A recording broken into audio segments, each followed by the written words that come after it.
Gue punya 3 kisah nyata mengerikan untuk malam Jumat kali ini nih. Ceritanya menurut gue ini agak unik karena masing-masing dari cerita ini punya kesan yang tersendiri. Di akhir video gue yakin lo pasti merasa aneh, jijik, dan juga ngeri karena emosi dari cerita ini begitu kuat. Tapi sebelum kita masuk ke detail kisah nyata mengerikan kali ini ya, hai semua, nama gue Wing dan jangan lupa untuk subscribe terus juga nyalain notifikasinya. Lalu sebarkan video ini ke semua teman-teman lo yang sekiranya suka cerita-cerita mengerikan berdasarkan kisah nyata. Kalau udah siap, langsung aja kita mulai kisah nyata mengerikan untuk malam Jumat kali ini.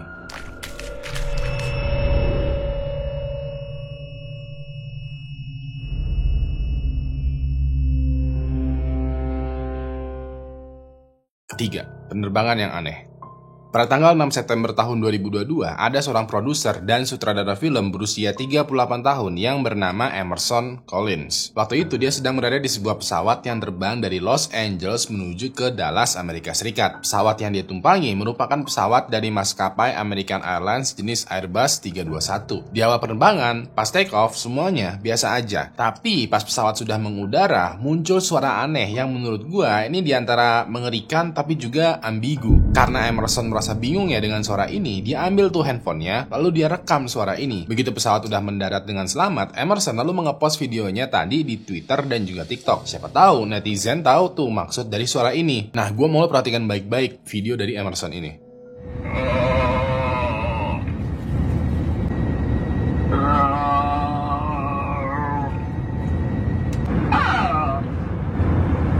Someone on this flight seems to have broken into the intercom system and continues to make a sound that is somewhere between an orgasm and vomiting. Ladies and gentlemen, we realize there is an extremely irritating sound coming over the public announcements. The flight deck is trying to troubleshoot, trying to turn it off, so please be patient with us. We know this is a very odd anomaly and none of us are enjoying it. Seperti yang lo lihat ya, Emerson lagi ngebuat video selfie gitu, menunjukkan ekspresinya. Gak lama kemudian muncul suara yang terdengar seperti bapak-bapak lagi mengerang. Gak lama kemudian Emerson menjelaskan bahwa sepertinya pilot pesawat kayak lupa menutup mikrofon atau speaker di pesawat, sehingga ada suaranya si pilot yang masuk. Cuman beberapa detik kemudian, pemikiran ini kayak ditepis oleh pramugari. Pramugari kayak menjelaskan melalui speaker yang sama bahwa suara yang tidak nyaman tadi itu bukanlah bersumber dari pilot. Pramugari bilang kalau pesawat ini kayak memiliki technical error, sehingga suara mikrofon dan speakernya itu terbuka. Untungnya technical error ini tidak mengganggu sistem terbang pesawat, cuman sistem mikrofon dan speakernya aja yang terganggu. Pramugari pun berusaha keliling pesawat karena siapa tahu ada penumpang yang melakukan prank. Walaupun begitu, nggak ada nih satu penumpang pun yang kelihatan mencurigakan. Beberapa penumpang ada yang kepo dengan suara misterius ini. Beberapa ada yang bingung aja. Beberapa ada yang cuek aja beranggapan bahwa mungkin ini adalah prank yang dilakukan oleh maskapai penerbangan. Cuman yang bisa dipastikan adalah ini bukanlah prank yang dilakukan oleh maskapai penerbangan. Hal ini bisa dipastikan karena pilot pun juga kesal dengan suara misterius ini. Selain suaranya mengganggu, kalaupun ini adalah prank yang dilakukan oleh penumpang, lo bener-bener parah men. Seperti yang kita tahu ya, kita sama sekali nggak boleh melakukan aksi prank apapun di pesawat ataupun bandara. Di satu sisi lain, pilot juga keringat dingin nih. Takutnya suara misterius ini semakin lama semakin mengganggu sistem penerbangan. Nah, suaranya ini awalnya terdengar seperti suara orang yang mengerang. Cuman semakin lama suaranya berubah gitu. Suaranya nantinya terdengar seperti suara orang kayak mau muntah yang terkadang muncul dan juga terkadang hilang. Dan suaranya ini terus-terusan terdengar ketika pesawat masih mengudara. Begitu pesawatnya mendarat, suaranya dengan sendirinya mendadak menghilang. Nah, beberapa lama sehabis Emerson ngepost video tadi ke media sosial, muncul deh cerita-cerita menarik dari netizen. Menurut akun Bradley Pallen, dia bercerita pada bulan Juli tahun 2022, dia juga mendengar suara yang sama, suara seperti orang yang lagi kesakitan. Kru pesawat bilang bahwa ini pernah terjadi sebelumnya dan tidak ada penjelasan pasti. Suaranya ini muncul sekitaran 3 atau 4 kali pada saat penerbangan dan setelah itu tidak pernah terdengar lagi. Lalu cerita dari Wendy Wonderman bilang bahwa dia juga pernah mengalami hal yang sama. Menurutnya, suara misterius ini terdengar lucu tapi juga aneh. Dan masih banyak lagi nih cerita dari netizen lainnya yang sekiranya mengalami hal yang sama dengan Emerson. Nah, dari sini muncul deh klarifikasi dari pihak American Airlines. Dalam pengakuan ini, pihak maskapai kurang lebih klarifikasi bahwa sistem intercom dalam pesawat ini tuh udah paten dan tidak ada akses keluar. Yang artinya tidak mungkin ada suara yang masuk karena jaringan intercomnya itu tertutup. Dikarenakan hal ini, tim maintenance American Airlines melakukan inspeksi mendalam ke intercom dan juga pesawat. pesawat. Dan dari hasil pemeriksaan menyebutkan bahwa ditemukan kesalahan teknis pada amplifier yang berada di sistem intercom. Jadi ketika mesin pesawat sedang berjalan, amplifiernya ini tiba-tiba menjadi sensitif terhadap suara, sehingga segala macam suara itu menjadi tidak sengaja masuk ke dalam sistem intercom. Cuman menurut netizen ya, klarifikasi ini terbantah karena suaranya itu terdengar bukan seperti suara mesin, bukan seperti suara yang masuk secara tidak sengaja, tapi suaranya ini seperti suara orang yang sengaja memang berniat iseng. Dari teori yang beredar, intercom di pesawat itu bakalan sulit banget dihack karena intercomnya ini sistemnya tertutup, offline, tidak tersambung ke jaringan apapun dan menggunakan kabel. Yang artinya, kalaupun ada orang yang ingin ngeprank, dia mesti ngebongkar sistem audio pesawat dan mencolok manual mikrofonnya ke sistem audio. Dan itu terbilang mustahil untuk dilakukan karena ya bagaimana bisa? So menurut lo ya, suara tadi itu sumbernya dari mana? Apakah suara tadi merupakan hasil kesalahan teknis? Atau apakah ada seorang hacker yang ahli banget sampai-sampai dia bisa menjebol sistem audio pesawat? Atau ini adalah pertanda dari makhluk halus yang ada di pesawat?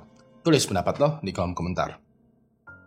Kedua, orang yang memakan kakinya sendiri. Pada tanggal 6 Juni tahun 2018 lalu, ada sebuah postingan yang cukup viral di Reddit yang ditulis oleh akun Incredibly Shiny Shark. Karena namanya agak ribet ya, gue singkat aja namanya dengan sebutan Shiny. Shiny waktu itu menulis sebuah thread Q&A atau tanya jawab yang judulnya adalah, kalau ditranslate ke bahasa Indonesia adalah, "Hai semua, aku adalah orang yang memakan seporsi dari kakiku yang sudah teramputasi." Nah, dari isi teksnya ini dilanjutkan dengan cerita singkat bagaimana Shiny kakinya itu bisa teramputasi dan bagaimana bisa dia memasak kakinya sendiri terus dia makan. Seperti yang kita lihat ya, ceritanya singkat, jelas, dan padat. Awalnya banyak orang yang nggak percaya, cuman dia cantumin foto di mana ada sepenggal daging kaki yang bertuliskan namanya sebagai bukti. Nah, karena ini adalah sesi tanya jawab, banyak tuh orang yang bertanya mengenai cerita lebih detailnya. Dari jawabannya Shiny yang udah gue kumpulin, berikut adalah cerita lengkap dari bagaimana Shiny memakan kakinya. Spoiler alert, nggak cuma dia doang yang makan, tapi temen-temennya juga ikutan makan kakinya Shiny. Jadi pada bulan Juni tahun 2016, sekitaran 2 tahun sebelum Shiny menulis thread di Reddit, dia bercerita bahwa dia pernah ditabrak mobil ketika dia sedang mengendarai sepeda motor. Ketika Shiny dibawa ke rumah sakit, dia berusaha dipulihkan tuh oleh dokter. Cuman setelah pengobatan pertama, dokter menemukan kalau kakinya Shiny ini hancur parah banget. Dokter pun menyarankan kalau sebaiknya kakinya Shiny ini diamputasi. Nah, pas itu Shiny agak ragu ya, karena dia mesti kehilangan kakinya. Setelah berpikir sebentar ya, Shiny lalu bertanya ke dokter, kayak, "Dok, kalau kaki saya diamputasi, boleh nggak saya simpen sendiri kakinya?" Dokter awalnya ragu ya dengan permintaan Shiny, cuman dia menjelaskan bahwa di dalam agamanya dia mesti dikubur secara utuh tubuhnya. Karena alasannya cukup masuk akal, ya udah deh dokter mengizinkan Shiny untuk menyimpan kakinya yang nanti bakalan diamputasi. Singkat cerita, kakinya Shiny diamputasi dan dokter menyerahkan semacam kotak plastik itu yang isinya adalah kakinya Shiny. Shiny pun pulang dengan kaki yang udah teramputasi. Begitu sampai rumah, Shiny niat awalnya adalah ingin mengawetkan kakinya lalu dijadikan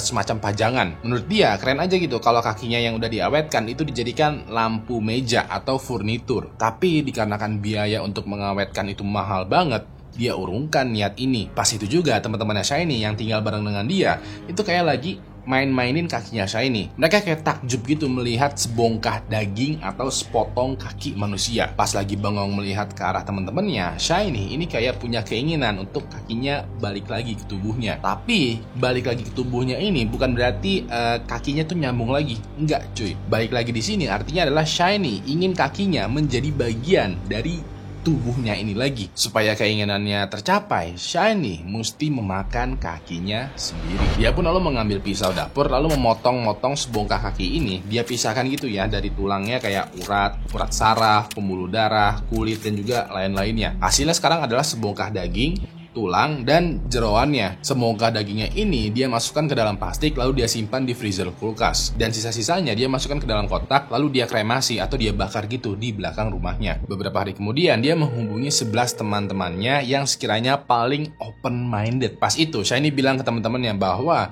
dia bakal mengadakan acara makan-makan dan menu utamanya adalah kakinya sendiri. Nah, 10 dari 11 temannya Shiny ini menerima dong undangan acara makan-makan ini. Bahkan ya, satu dari di antara 10 orang orang ini ada seorang chef gitu yang bersedia membantu Shiny memasak kakinya. Kalau search di internet, lo menemukan tuh secara detail resep masakan bagaimana chef ini memasak kakinya Shiny. Lalu pada tanggal 10 Juli tahun 2016, sekitaran 3 minggu setelah Shiny kecelakaan, teman-temannya Shiny dan juga Shiny datang nih ke rumahnya si chef ini. Di acara makan-makan ini, mereka dijamu tuh dengan berbagai macam hidangan, mulai dari apple pie, koktail, mimosa, dan lain sebagainya. Lalu di puncak acara, chefnya itu mengeluarkan sebuah hidangan, yaitu hidangan taco. Nah, yang spesial dari hidangan taco ini adalah dagingnya itu bukanlah daging sapi, ayam, ataupun babi, melainkan daging dari kakinya Shiny sendiri. Ya udah deh, 10 orang ini akhirnya makan tuh dagingnya Shiny. Semua orang yang memakan taco ini kelihatan enjoy aja, bahkan keenakan dengan hidangan ini. Padahal ya mereka semua tahu kalau takonya itu terbuat dari kakinya Shiny. Shiny sendiri berkomentar bahwa ternyata ya kakinya itu rasanya seperti daging kerbau, tapi lebih chewy. Yang mesti lo pahami di sini adalah aksi memakan daging manusia di Amerika Serikat itu diperbolehkan loh. Jadi dari seluruh negara bagian yang ada di Amerika Serikat, hanya negara bagian Idaho aja yang menentang aksi memakan daging manusia. Negara bagian lainnya semuanya memperbolehkan. Yang tidak diperbolehkan adalah membunuh manusia untuk dimakan dagingnya. Jadinya di Amerika Serikat, kalau lo punya stok daging manusia dan lo ingin memakannya, lo aman-aman aja men, lo tidak melanggar hukum. Cuman manusia mana yang sekiranya dagingnya itu rela untuk dimakan. Nah mungkin ya next time kalau ada teman lo yang ngajak bakar-bakaran atau makan taco dan teman lo itu berasal dari Amerika, mungkin ada baiknya lo bertanya dulu,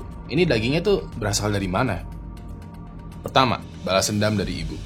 Pada tanggal 3 Juni tahun 1950, ada seorang wanita yang lahir di Jerman bernama Marianne Bachmeier. Diketahui ya, Marianne menjalani hidup yang tidak mudah sejak kecil. Ayahnya merupakan seorang pecandu dan merupakan anggota militer dari partai Nazi. Pada saat ini ya, dikarenakan ayahnya seorang pecandu dan memiliki background militer, dia sering melakukan KDRT. Mau nggak mau, ibunya Marianne itu menceraikan suaminya. Marianne ini ikut dengan ibunya dan mereka hidup berdua. Sampai akhirnya, ibunya Marianne ini menikah lagi dan pada pernikahan yang kedua ini, sama lagi nih, suaminya juga melakukan KDRT kepada Marianne dan juga ibunya. Lalu entah bagaimana, entah siapa bapaknya, Marianne pada saat masih berusia 16 tahun tiba-tiba aja hamil. Karena masih terlalu muda dan tidak mampu mengurus anak, Marianne menyerahkan anaknya ke Departemen Sosial untuk nantinya diadopsi oleh keluarga yang lebih mampu. 2 tahun kemudian, Marianne ini hamil lagi dong. Kali ini dia hamil oleh pacarnya sendiri. Nah, kehamilan yang ini juga dibarengi dengan kabar yang buruk. Pada saat Marianne sedang hamil, dia mendapati pelecehan seksual dari seorang pria random. Lebih parahnya lagi adalah ketika Marianne mau melahirkan, mau nggak mau, bayinya ini mesti diserahkan ke Departemen Sosial untuk diadopsi. Karena ya, Marianne sendiri terbilang belum mampu untuk membesarkan seorang anak. Nah, dikarenakan hamil ketika usia masih muda ya, Marianne putus sekolah dan mau nggak mau melanjutkan pendidikannya. Karena pendidikannya tidak cukup memadai, dia hanya bisa bekerja sebagai waitress di sebuah restoran. Pas bekerja, dia kepincut dan berpacaran tuh dengan bosnya yang bernama Christian Berthold. Gak lama kemudian, untuk yang ketiga kalinya, Marianne hamil lagi. Tapi untuk kehamilan ketiga ini, Marianne gak mau menyerahkan anaknya ke pihak Departemen Sosial. Dia bertekad untuk membesarkan anaknya sendiri, walau Christian tidak mau bertanggung jawab. Ketika anaknya lahir, Marianne memberikan anaknya dengan nama Anna Bachmeier. Dengan keterbatasan yang ada, Marianne sering banget tuh bawa Anna ke tempat dia bekerja. Hal ini terjadi karena Marianne tidak bisa membayar pengasuh ataupun menitipkan anaknya ke orang lain. Bisa dibilang juga ya, kehidupan Marianne dan Anna ini emang agak sulit karena ya banyak banget keterbatasan yang dimiliki oleh Marianne. Lalu pada tanggal 5 Mei tahun 1980, Marianne sempat bertengkar dengan Anna yang sekarang usianya udah mencapai 7 tahun. Pada saat pertengkaran, Anna memutuskan untuk pergi aja ke sekolah dengan perasaan yang bad mood. Di lain pihak, Marianne memutuskan untuk pergi bekerja dan membiarkan Anna untuk pergi aja ke sekolah sendirian. Mungkin Marianne berpikir bahwa ya mereka berdua itu butuh cool down dulu ya, butuh menenangkan pikirannya masing-masing. Hari pun berlanjut dan selepas bekerja, Marianne sadar bahwa kok Anna belum pulang dari sekolah ya. Pas Marianne samperin sekolahnya Anna, pihak sekolah bilang bahwa Anna pada hari itu nggak masuk sekolah. Makin panik dong Marianne ini, kok anak gua yang seharusnya di sekolah sekarang malah nggak masuk sekolah. Marianne pun lalu melaporkan ke polisi tentang Anna yang diduga menghilang. Pencarian pun dilakukan dan besok sorenya muncul kabar yang mencurigakan. Pas itu polisi menerima laporan dari satu wanita yang random yang bilang kalau tunangannya yang bernama Klaus Grabowski telah membunuh satu anak perempuan.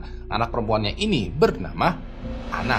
Yaudah deh, polisi pun cek tuh tempat tinggalnya Klaus. Begitu polisi sampai, ternyata Klaus ini adalah tetangga dekat yang masih tinggal satu bangunan apartemen dengan Marianne dan Ana. Diketahui ya, Ana memang sering bermain ke apartemennya Klaus karena dia memiliki kucing yang lucu banget. Pas polisi masuk ke apartemennya Klaus, ternyata Klausnya udah nggak ada dong. Polisi sempat mencari tuh petunjuk kemana keberadaannya Klaus dan mereka menemukan sebuah catatan bahwa Klaus bakalan janjian dengan tunangannya di sebuah bar. Yaudah deh, polisi langsung pergi ke bar tempat Klaus bakalan muncul. Dan bener banget dong, Klaus muncul di bar dan langsung ditangkap oleh polisi. Gak lama kemudian ya, Klaus ini diinterogasi sama polisi. Menurut pengakuannya Klaus ya, dia bercerita bahwa Ana waktu itu datang ke apartemennya Klaus dan memeras Klaus, meminta duit. Marianne dan Ana tahu kalau Klaus itu ternyata adalah penjahat kelamin yang pernah melakukan pelecehan seksual. Waktu itu dia sempat dipenjara dan mendapati hukuman kebiri. Cuman pas dia keluar, dia melakukan terapi hormon dan hidupnya Klaus kembali menjadi normal. Nah, waktu itu menurut kesaksiannya Klaus, Ana melakukan pengancaman kepada Klaus dengan meminta uang. Kalau Klaus tidak mau memberikan uang, Ana bakalan mengirimkan Klaus ke penjara lagi. Mau nggak mau, Klaus bertindak nekat dan membunuh Ana. Waktu itu, Klaus mencekik Ana dengan sebuah kain. Begitu Ana udah meninggal, tubuhnya itu dia masukkan ke dalam peti dan dia hanyutkan petinya ini yang berisi tubuhnya Ana ke saluran air atau ke sebuah sungai. Walaupun begitu ya, kesaksiannya Klaus ini sangat-sangat tidak masuk akal. Kayak, masa iya anak umur 7 tahun melakukan pemerasan kepada pria dewasa? Kayak nggak mungkin lah ya. Lagi pula, dari hasil pemeriksaan forensik terhadap jenazahnya Ana, ditemukan bekas pelecehan di tubuhnya Ana. Dari sini, polisi menduga keras bahwa Klaus telah memancing atau menculik Ana, melakukan pelecehan terhadap dia, dan selanjutnya membunuh Ana. Pada saat persidangan, pada saat Klaus memberikan kesaksiannya kepada hakim, jaksa, dan juri, Marianne juga ikut hadir tuh di persidangan ini. Marianne yang dengar ceritanya dari Klaus itu merasa bahwa Klaus itu tuh penuh dengan omong kosong, penuh dengan kotoran kerbau. Marianne terus-terusan tuh menatap tajam ke arah Klaus selama persidangan. Gak tahan dengan muka dan omongannya Klaus ya, Marianne langsung berdiri, mengeluarkan senjata pistol, dan menembakkan 8 kali ke arah Klaus. Dari 8 tembakan, 7-nya mengenai Klaus dan pada akhirnya Klaus mendadak meninggal dunia. Seluruh peristiwa ini terekam di sebuah video dan orang-orang yang ada di ruangan persidangan langsung mengamankan Marianne. Pengadilan Klaus pun dihentikan dikarenakan Klausnya udah meninggal. Sekarang pengadilannya berubah, berganti menjadi pengadilannya Marianne. Singkat cerita ya, hasil dari pengadilan Marianne adalah dia bersaksi bahwa dia melakukan pembunuhan terhadap Klaus karena dia nggak terima kalau anaknya diperlakukan seperti itu kepada Klaus. Menurut Marianne, tidak ada hukuman yang setimpal untuk Klaus selain hukuman mati oleh tangannya Marianne sendiri. Pada hari persidangannya Klaus, Marianne mengaku bahwa dia menyelundupkan senjata api ke ruang pengadilan dengan tujuan untuk menembak Klaus. Begitu dirasa ada kesempatan, Marianne langsung menembakkan senjatanya. Walaupun begitu, walaupun motifnya udah jelas banget, pengadilan tetap dilakukan dan pada akhirnya Marianne dijatuhi hukuman penjara atas pembunuhan yang dia lakukan terhadap Klaus. Tapi hasil persidangannya itu penuh dengan pro dan kontra. Beberapa masyarakat bilang bahwa Marianne mesti ditindak lebih tegas lagi,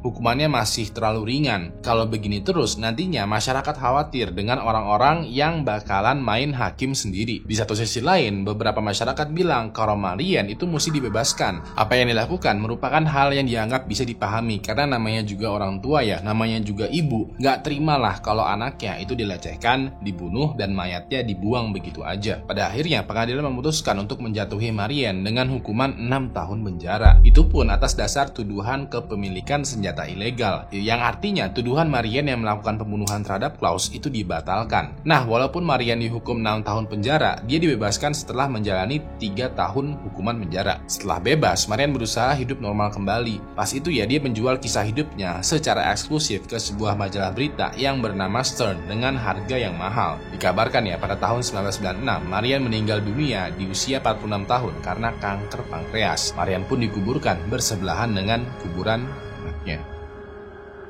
So, itu tadi adalah 3 kisah nyata mengerikan dari internet untuk malam Jumat kali ini. Gua mau terima kasih banget buat lo semua yang udah nonton video ini dari awal sampai habis, terutama juga kepada member dari Anti Halu Halu Club. Yang mau join member Anti Halu Halu Club, langsung aja klik tombol join yang ada di deskripsi atau di bawah ini. Kalau sekiranya lo masih butuh asupan video horor, lo bisa klik video yang ada di sebelah kanan ini. Terakhir, nama gue Ewing dan sampai jumpa lagi di malam Jumat selanjutnya. Good night.